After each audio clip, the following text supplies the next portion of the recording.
दोस्तों उड़ीसा के बालासोर में जो जबरदस्त रेल हादसा हुआ है उसमें मरने वालों की संख्या 280 तक पहुंच गई है और 1200 घायलों को अस्पतालों में भर्ती कराया गया है। इनमें दोस्तों फिलहाल 2 लोगों की हालत गंभीर बताई जा रही है। इस घटना को लेकर विपक्ष ने भी केंद्र सरकार पर निशाना साधा है। दोस्तों बताया ऐसा जा रहा है कि उड़ीसा के बालासोर में हुई ट्रेन दुर्घटना को लेकर मोदी सरकार कुछ बहुत बड़ी चीज छुपा रही है। ऐसे कयास लगाए जा रहे हैं कि बालासोर ट्रेन दुर्घटना में 280 नहीं बल्कि 2800 से ज्यादा लोगों की मौत हुई है। अब ऐसे में सवाल ये उठता है कि आखिर असली आंकड़ा क्या है। 2800 मौत के आंकड़े को सुनकर रेल मंत्री और प्रधानमंत्री की भी होश उड़ गए हैं। आखिर ये दावा कौन कर रहा है आपको विस्तार में बताएंगे, लेकिन ऑफिशियल तौर पर जो आंकड़े सामने आ रहे हैं वो 280 से 288 के बीच में हैं। दोस्तों आप में से बहुत कम लोग जानते हैं कि भारत के वर्तमान रेल मंत्री अश्विनी वैभव 1995-96 के दौरान आईएएस परीक्षा पास करने के बाद बालासोर जिले के डिस्ट्रिक्ट कलेक्टर बने थे। उन्होंने कलेक्टर रहते हुए उड़ीसा के बालासोर जिले के कई बड़े बड़े काम किए थे। आईएएस के तौर पर अपने करियर की शुरुआत करने वाले अश्विनी वैभव बाद में पॉलिटिक्स ज्वाइन करते हैं और इस वक्त बीजेपी की तरफ से भारत सरकार में रेलवे मिनिस्टर, आईटी मिनिस्टर और कम्युनिकेशन मिनिस्टर हैं। लेकिन शायद अश्विनी वैभव को उस वक्त ये नहीं पता होगा कि 2 जून 2023 को उसी बालासोर जिले में उनके रेल मंत्री रहते हुए इतिहास की एक बहुत बड़ी रेल दुर्घटना हो जाएगी, जिसमें तकरीबन 300 से ज़्यादा लोग मारे जाएंगे। रेल दुर्घटना के बाद बालासोर जिले में हाई लेवल स्तर पर बचाव कार्य जारी है। इस पूरे कार्य को तेजी से चलाने के पीछे अश्विनी वैभव का बालासोर जिले में डीसी रहते हुए मिले अनुभव भी बहुत काम आ रहा है।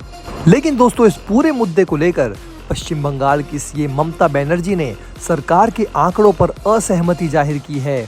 ममता बनर्जी का मानना है कि इस हादसे में अब तक 500 से ज्यादा लोगों की मौत हो चुकी है। इस दर्दनाक हादसे के बाद कितने बच्चे यतीम हो गए तो कितनी विवाहिता विधवा बन गई। हादसे में कितने घरों के चिराग भी बुझ गए। बालासोर में अभी भी मानवता कराह रही है। दुर्घटना के शिकार लोगों की चीखें अब सिसकियों में बदल गई हैं। रेस्क्यू ऑपरेशन के शोरगुल के बीच अपना परिवार खोने वालों और घायलों की आह नश्तर की तरह दिल में चुभ रही है। इस बीच रेल हादसे पर सियासत भी अपने चरम लेवल पर पहुंच गई है। जेल का कानून बदलकर सलाखों से बाहर निकले बाहुबली सांसद आनंद मोहन ने उड़ीसा की रेल दुर्घटना पर बड़ा बयान दिया है। उन्होंने कहा कि बालासोर में 280 नहीं बल्कि 2800 लोगों की मौत हुई है। बालासोर घटना में आंकड़ों का खेल खेला जा रहा है। आनंद ने कहा कि ये विभागीय लापरवाही का नतीजा है और मोदी सरकार इसमें विफल हो चुकी है। चंद लोगों की लापरवाही से इतने सारे लोगों की जान चली गई।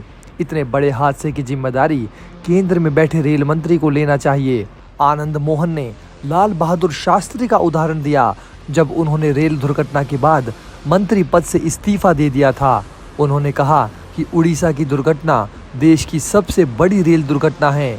इसकी जिम्मेदारी तय होनी चाहिए और रेल मंत्री को खुद आगे बढ़कर इसका जिम्मा लेना चाहिए। आनंद मोहन एक निजी समारोह में शामिल होने मुजफ्फरपुर आए थे। उनके समर्थकों ने भव्य स्वागत किया। आनंद मोहन ने कहा कि मुजफ्फरपुर वैशाली के इलाके से उन्हें भरपूर प्यार मिला है।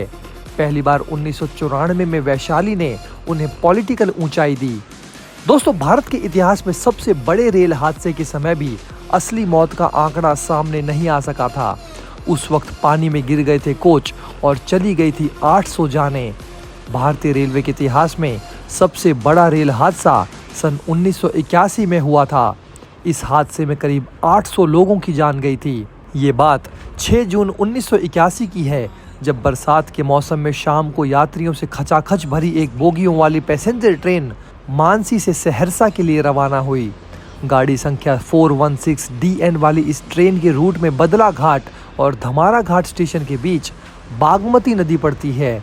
ट्रेन जब नदी पर बने पुल संख्या 51 से गुजर रही थी कि अचानक नदी में जा गिरी ट्रेन के पिछले 7 डिब्बे ट्रेन से अलग होकर नदी में गिर गए। बरसात का मौसम था, इसलिए बागमती का जल स्तर भी काफ़ी बढ़ा हुआ था, इसलिए पलक झपकते ही ट्रेन नदी में डूब गई। ट्रेन के उन 7 डिब्बों में सवार लोगों को बचाने वाला कोई नहीं था। इससे पहले कि आसपास के लोग नदी के पास पहुंचते, तब तक सैकड़ों लोग नदी में डूबकर मर चुके थे। इस हादसे को भारत का सबसे बड़ा और विश्व का दूसरा सबसे बड़ा हादसा बताया जाता है। हादसे के बाद कई दिनों तक सर्च ऑपरेशन चलाया गया। गोताखोरों ने 5 दिनों तक कड़ी मशक्कत की और नदी से 200 से भी ज्यादा लाशें निकाली। सरकारी आंकड़े कहते हैं कि इस हादसे में लगभग 300 लोगों की मौत हुई, जबकि आसपास के लोगों और कई मीडिया रिपोर्ट्स का कहना था कि इस रेल हादसे में करीब 800 से 900 लोगों ने अपनी जान गंवाई। अगर दोस्तों देखा जाए तो भारत में बालासोर रेल दुर्घटना से पहले साल 2018 में एक भीषण ट्रेन दुर्घटना भी हुई थी, जिसमें 50 से ज़्यादा लोग मारे गए थे। साल 2018 में दशहरे के दिन अमृतसर के जोड़ा फाटक पर रेल की पटरियों पर सैकड़ों लोग मौजूद थे। अमृतसर के जोड़ा फाटक के पास दशहरे का आयोजन हो रहा था और रावण का पुतला जलाया जा रहा था। इस आयोजन में नवजोत सिंह सिद्धू की पत्नी मुख्य अतिथि के तौर पर शामिल हुई थी। इसी दौरान रेलवे ट्रैक पर लोग खड़े हुए थे, लेकिन तभी अचानक ट्रेन आ गई और देखते ही देखते वहां लाशों का ढेर लग गया। पठानकोट से आ रही DMU ट्रेन उस ट्रैक पर खड़े सभी लोगों को रौंदते हुए चली गई और ट्रैक के इर्द गिर्द लाशें ही दिखाई दे रही थी। वहीं सामने ही रावण जल रहा था और लोग चीख रहे थे। इस हादसे में 60 लोगों की मौत हो गई थी और कई लोग हादसे में घायल हो गए थे। घटनास्थल पर मौजूद चश्मदीदों ने बताया कि ट्रेन की स्पीड बहुत ज़्यादा थी। तो दोस्तों, इस पूरी खबर पर आपकी क्या राय है? आप हमें नीचे कमेंट बॉक्स में कमेंट करके ज़रूर बताइए। क्या इस घटना के बाद अब रेल मंत्री को इस्तीफा दे देना चाहिए? क्या सरकार की इसके प्रति जवाबदेही नहीं बनती? और मोदी जी को इसमें क्या क्या काम करना चाहिए? ये सब दोस्तों आप हमें नीचे कमेंट बॉक्स में बताइए। साथ ही साथ वीडियो को दोस्तों लाइक करके चैनल को सब्सक्राइब जरूर करें। जल्द ही मिलते हैं एक और नई अपडेट के साथ। धन्यवाद।